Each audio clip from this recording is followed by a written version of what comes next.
اللہ کے نام سے شروع جو بڑا مہربان ہمیشہ مہربانیاں فرمانے والا ہے۔ میرے اللہ نے حکم ارشاد فرمایا ہے فما لاہم، فرمایا انہیں کیا ہو گیا ہے، لا یؤمنون، کہ یہ ایمان ہی نہیں لاتے، حالانکہ ان میں میرا محبوب نبی حضرت محمد مصطفیٰ صلی اللہ علیہ وآلہ وسلم اپنی عظمتوں اور اپنی شانوں کے ساتھ جلوہ گر ہے۔ وہ محبوب نبی کے اعلان نبوت سے پہلے کی زندگی بھی مثالی زندگی ہے ان کی، اور اعلان نبوت کے بعد کے معجزات بھی یہ سارے کے سارے دیکھ چکے ہیں۔ تو فرمایا پھر کیا ہو گیا ہے کہ یہ کیوں ایمان نہیں لاتے؟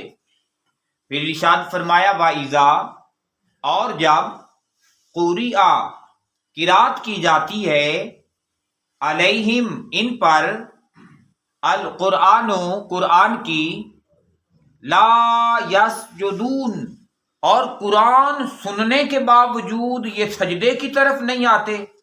فرمایا کیا ہو گیا ہے حضرت انسان کو کہ یہ کیوں دور ہو گیا ہے سجدے سے، حالانکہ سجدہ تو ایک عظیم نعمت ہے کہ جو بندہ اللہ کے دربار میں جھکتا ہے تو اللہ تبارک و تعالیٰ اس ایک سجدے کی وجہ سے کائنات کے لوگوں کے سامنے جھکنے سے بندے کو بچا لیتا ہے، ایسی عزت، ایسی شان اور ایسا وقار عطا کر دیتا ہے۔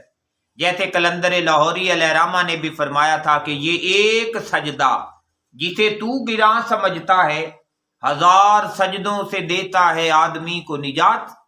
کہ جس بندے کو اللہ کے حضور جھکنا آ جاتا ہے نا، اللہ پھر اسے کسی دوسرے کے سامنے جھکنے والا بناتا ہی نہیں ہے، بے نیاز کر دیتا ہے دوسرے لوگوں کو۔ تو فرمایا کہ یہ قرآن سننے کے باوجود سجدہ نہیں کرتے۔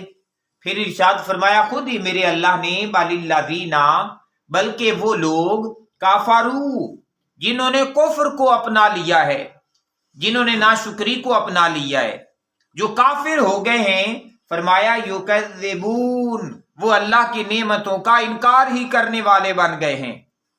حالانکہ سجدہ تو اللہ کی نعمتوں کا شکرانہ ہے، سجدہ اللہ کی نعمتوں کی یاد ہے، سجدہ اللہ تبارک و تعالیٰ کے دربار کا انعام ہے، اور وہ جو انعامات خداوندی ہیں ان کے شکر کا اظہار ہے۔ تو فرمایا یہ کافر لوگ کیونکہ انکار کرنے والے بن گئے ہیں، اس وجہ سے یہ شکر کی طرف اور سجدے کی طرف نہیں آتے ہیں۔ تو گویا پتہ چلا پیارے بھائیو، سجدہ ایک ایسی عظیم نعمت ہے جو مسلمانوں میں اور کافروں میں تقسیم کر دیتی ہے، فرق واضح کر دیتی ہے۔ سجدہ ہے تو اسلام ہے، اور اگر سجدہ نہیں ہے تو یاد رکھیے گا کہ یہ پھر اسلام والا کام نہیں ہے۔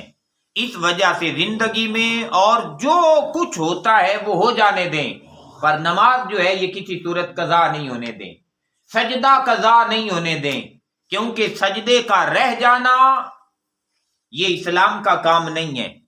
صحابہ فرماتے ہیں کہ ایک ہی چیز تھی جس سے ہمیں پتہ لگ جاتا تھا مسلمان ہے کہ کافر ہے۔ پوچھا کیا بات تھی؟ فرمایا سجدہ کرتا ہے تو ہم سمجھتے مسلمان ہے، اور اگر سجدہ نہیں کرتا تو ہم سمجھتے کہ اس کا اسلام کے ساتھ تعلق نہیں ہے۔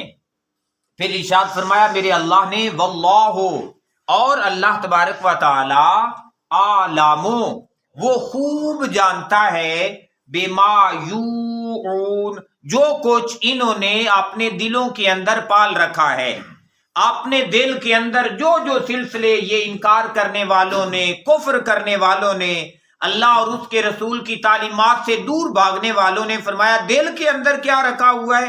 فرمایا اللہ اس بات کو بہت بہتر جانتا ہے۔ اور کفار کے دل میں کیا تھا؟ حضور سے بغض، حضور کی نفرت، حضور سے دشمنی، حضور سے اناد، اور اس دشمنی کو، اس بغض کو، اس اناد کو میرا اللہ ارشاد فرما رہا ہے کہ میں بہت بہتر جانتا ہوں، لیکن جب دشمنی آ گئی تو پھر چھوڑا نہیں۔ باری تعالیٰ جب ان کے دل میں تیرے محبوب کا بغض آ گیا ہے تو ہوگا کیا؟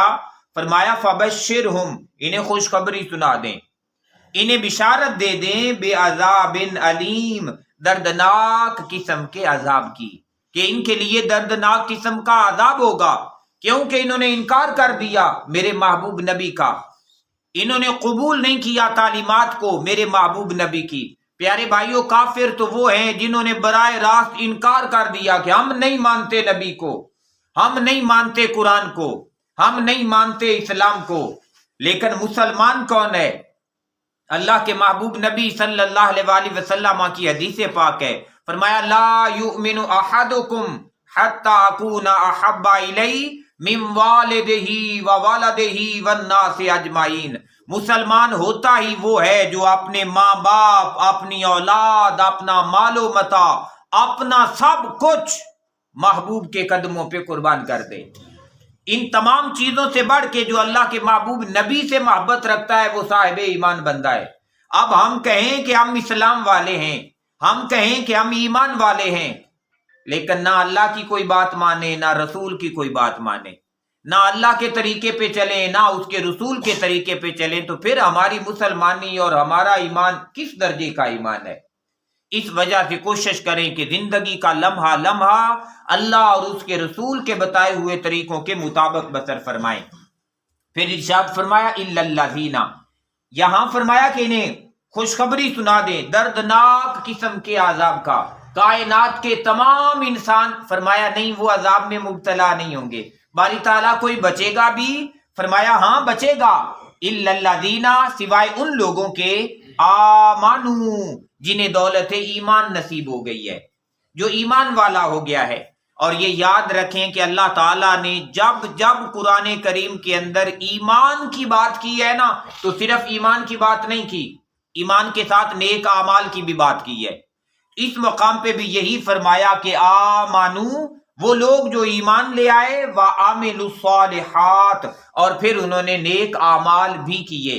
آقا علیہ الصلوۃ والسلام کی ایک حدیث پاک کا مفہوم ہے، فرمایا کسی بندے کا کوئی عمل قبول نہیں کیا جاتا ایسا عمل کہ جس کے ساتھ ایمان نہ ہو، ایمان کے بغیر عمل نہیں قبول ہوتا۔